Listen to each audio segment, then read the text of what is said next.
Hey everybody, it's Emmy. How are you? I hope this video finds you well.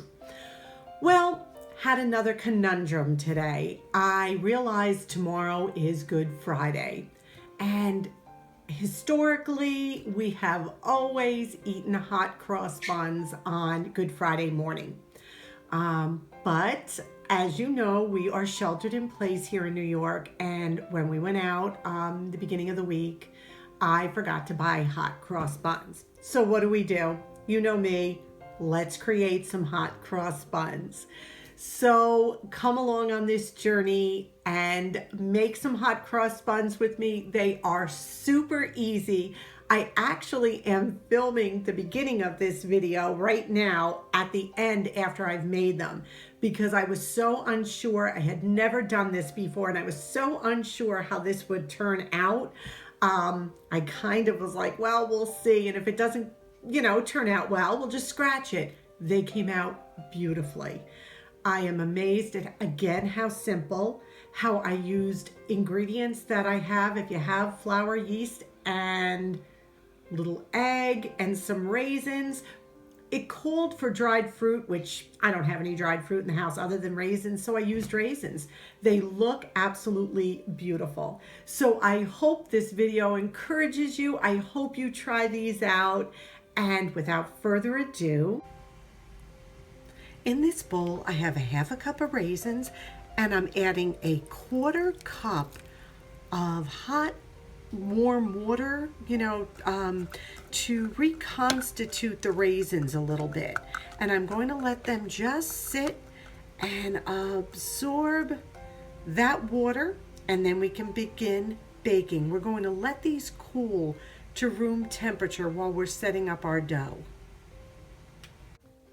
The really great thing about this recipe is that everything goes in together at one time.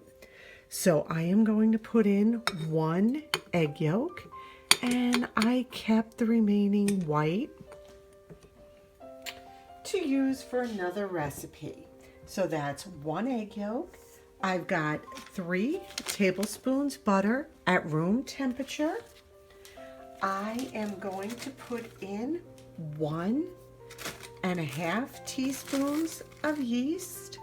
I know this is a little unconventional, but we are going to see if this is as good as they say it is. This is a recipe from King Arthur's flour, and I will link it down below. But I just wanted some good hot cross buns for Good Friday. Here's a 1/4 cup of brown sugar. I need a 1/2 teaspoon of cinnamon, and I need a 1/4, so I'm just going to put a little dash, 1/4 teaspoon of nutmeg. And then my butter is salted, so I am not going to add salt, but if your butter is not salted and you're using sweet cream butter, then I would add definitely a 1/2 teaspoon of salt. And now I need a 1/2 tablespoon of baking powder. Okay, so that's kind of odd to use the tablespoon of baking powder with the yeast, but that's what it calls for. So we are going to listen and obey. And now I need 2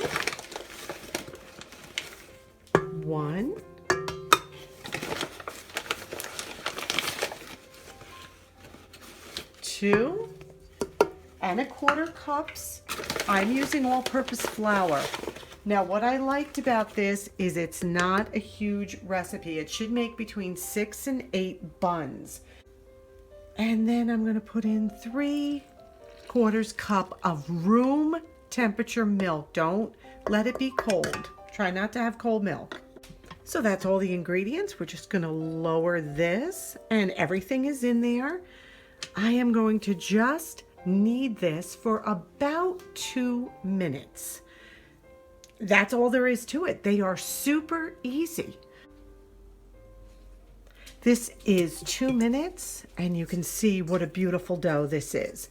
What I'm going to do now is take the raisins with the liquid, and I'm going to add those all in because that's what makes these hot cross buns so delicious.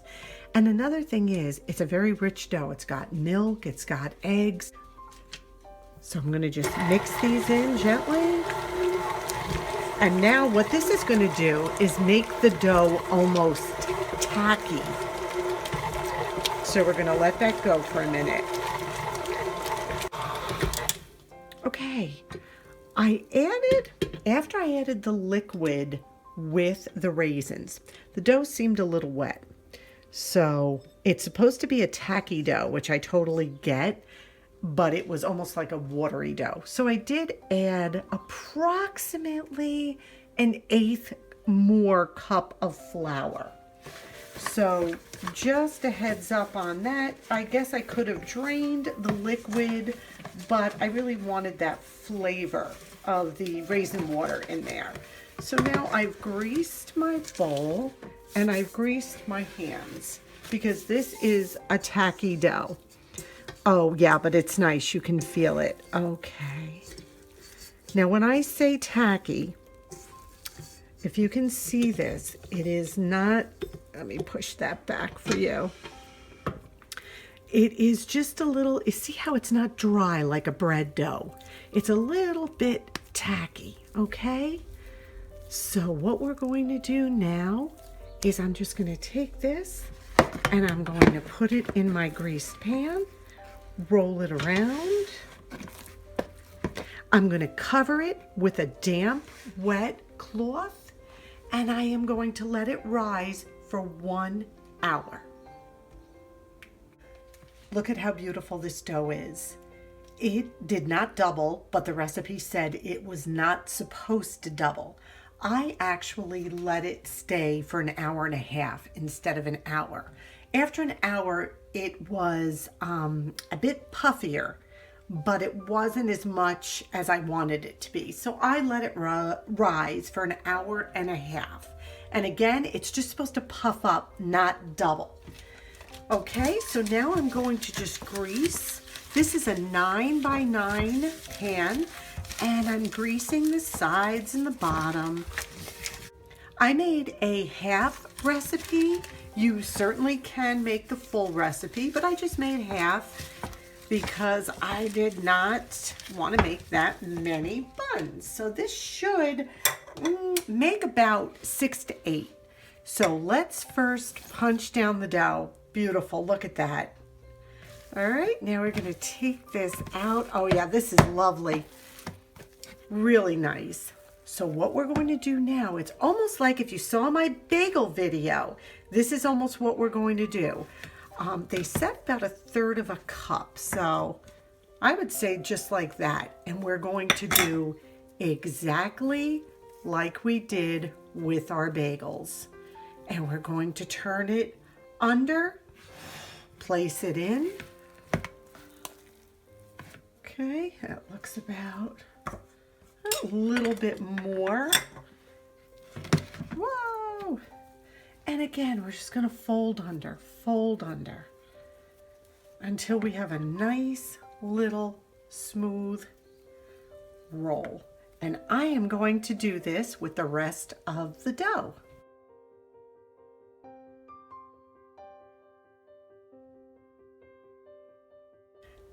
I got 9, which I'm thrilled about. It said 1/3 cup, and these look pretty 1/3 cup-ish, so I'm hoping. So I am now going to cover them again, and I am going to let them rise for 1 hour. They just rose for another hour, and now you can see the sides are all touching, which is beautiful and exactly how we want it to be. Remember the egg white from before? We used an egg and an egg yolk, and here's the egg white. So I'm going to take the egg white and 1/2 tablespoon of milk. And I'm going to give that a quick mix. And then what I'm going to do is just brush the top of these buns with that, and that's going to give them a pretty topping, you know, a coating to glaze. And then when they come out, we are going to put a orange icing on there, and we're going to make the cross out of icing too that goes across these buns. These were super easy to make, as you saw. One bowl, everything at the same time, super easy dough to work with. Now the real test is how they're going to taste when they come out. So I'm going to pop these in a preheated 375 oven for 20 minutes, but you know me, I always check it a little early, so I'll check it at 15 and we'll see how it does. Here I have a half a cup of powdered sugar, and oh my goodness, there's one of those blood oranges I bought the other day. Wow. Okay, we ate one of these the other day, and I have to say, it almost tasted like a hint of raspberry. Very unusual flavor. But anyway, I need about a tablespoon and a half of orange juice. So as you can see, this is going to be pink icing. It's not going to be white. You could use milk if you don't want to use orange. Absolutely. You could use milk and a little bit of vanilla. But I thought that the orange taste would be really unique. And I thought it would be pretty, actually. Okay. There we go.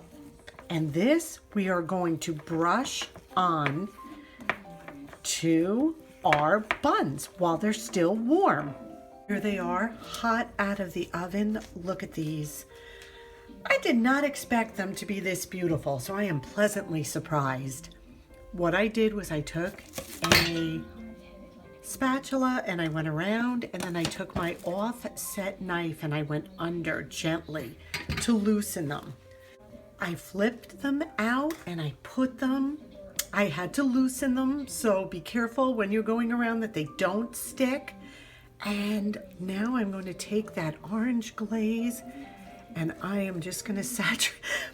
It's pink and I did not expect that, but actually it looks beautiful. And we're just going to saturate these while they're still warm with this orange sauce I made. And I have to say, I am pleasantly surprised again how beautifully these have come out. We'll see when we take them apart. Now I'm going to let them cool. I'm going to put as much of this on because why not? When this dries, it's just going to make like a beautiful glaze on top. Okay, now I'm going to let them cool. I did put a piece of wax paper underneath the cooling rack, as you can see, to catch any spills so it's not all over the counter. Now I'm going to let this cool. And this blood orange sauce should be amazing. Like I said, you don't have to use orange. You could use lemon even, a little powdered sugar with lemon. Or just milk and leave it plain vanilla. So I'm going to let that cool, and then we are going to pipe our crosses on our hot cross buns. Here they are. So what I'm going to do now is I've got 1/8 a cup of powdered sugar, and I'm literally going to just add a drip because we want this to be super thick to be able to make the cross on top of our hot cross buns. So this is, you could add a splash of vanilla to this, which I think would be wonderful, but because I have the orange glaze already on it, I am going to just leave it as is. Okay, do you think that's thick enough, Paul? Yeah, it looks thick enough. You could probably paint it on with a spoon. I was thinking that. Okay, so let's try to do it this way. Instead, I was going to get a plastic bag and snip it, but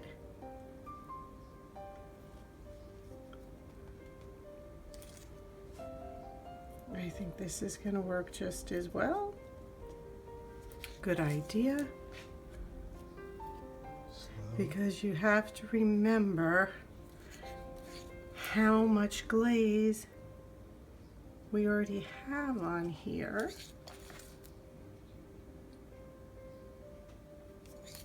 Perfect amount. There you go. You know, I am pretty proud of these right now. Look at that. That's nice. Okay, I'm gonna pull one apart just to show you. Let's see with the inside how they look. Okay, ready? Let's gently break them apart. Oh yeah. That is light. Look at those. My crosses are getting a little distorted, but that's okay. Look at that. So these are absolutely beautiful. Thank you so much for doing these with me. I appreciate you so much for sticking around on these cooking videos. I'm in the kitchen anyway for the Easter season, so I figure why not share them with you. I hope these inspire you, bring a little bit of a smile to your face. I have so much fun doing them. And these are great recipes, and we're not able to jump in the car and go get like my bagel recipe and now my hot cross bun recipe. And I'm going to do one more, and that's going to take a boxed cake mix that I'm hopefully thinking some of you may have in your pantry, and we're going to elevate it to an elegant dessert. Hopefully you could use it sometime over the Easter season. So I thank you for spending this time with me. These came out beautiful. They're light, they're fluffy. I was almost afraid they would be biscuit-like, and not at all. They're airy and almost like a puffy light dinner roll, only sweet with raisins and icing. And I'm really excited to see how that blood orange icing came out, the soak that I did. So thank you again. You know I love you. I wish you blessings. And until my next video, please give this a big thumbs up. Subscribe if you're new here, and leave me a comment. Tell me what you're making for Easter or Passover. Are you going to try this? Okay, until my next video, I wish you blessings. Bye-bye.